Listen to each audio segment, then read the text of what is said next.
With Far Cry Primal, Ubisoft Montreal has taken the bold decision of making a first-person shooter without much actual shooting.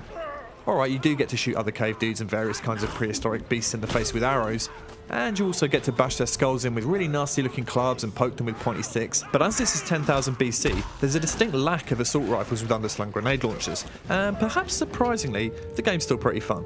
I got to play Far Cry Primal, on PS4 unfortunately, at a preview event last week.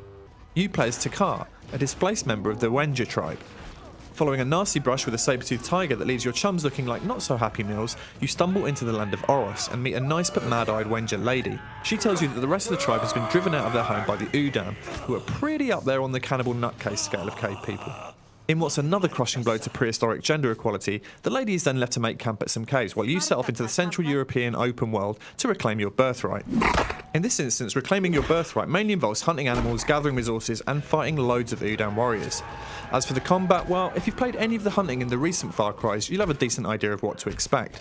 The ranged weapons feel fine, landing headshots with the bow and arrow is fun, and the thunk of a perfect spear throw is even better, but there's a lack of subtlety to the melee stuff.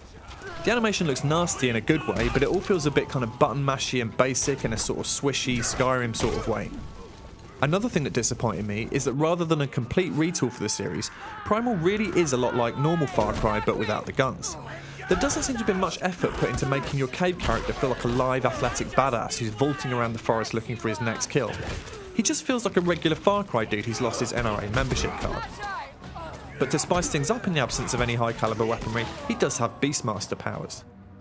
These enable you to tame increasingly powerful animals, starting with an owl that lets you go on vision quests scoping the surrounding area like a feathery predator drone, mind that, to more powerful creatures like wolves, bears and cave lions. Again, there's not a ton of subtlety about how the animals work. At the tap of a button you can sick them on your enemies, and after taking enough damage they'll need to be healed with a meaty snack.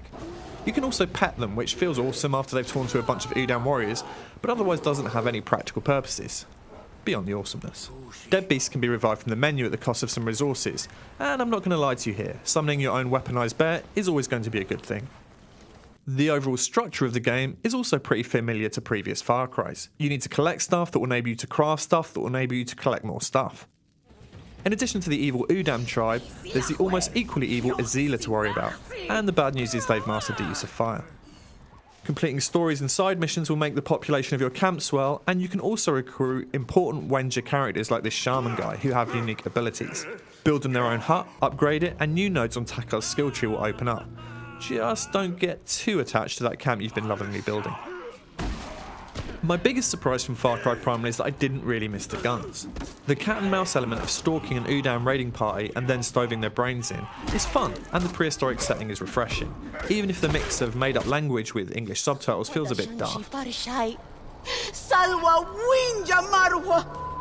If anything though, I wish Ubisoft had doubled down on making Primal even more different to regular Far Cries and created a character who felt a bit more wild and physical and powerful. I also wonder whether the game will struggle to create big set-piece battles without firearms, but some of the later missions did scale up the action. We'll know more when the game arrives on PC on February 23rd. For more Far Cry Primal coverage, keep your browser pointed at pcgamer.com.